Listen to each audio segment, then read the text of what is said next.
LA fire, it was unbelievable. Essentially, we lost 12,000 houses burned out. From Altadena to Palisades to Topanga. It's just like a biggest disaster ever happened to this community.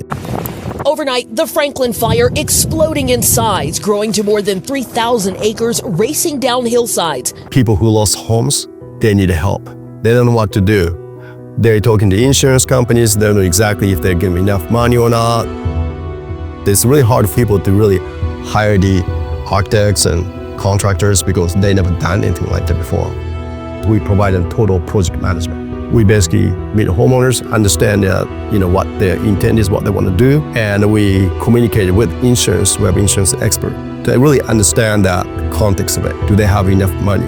And we have architectural partners and also contractors and partners as a whole approach to identify what the total cost should look like, because that's most important.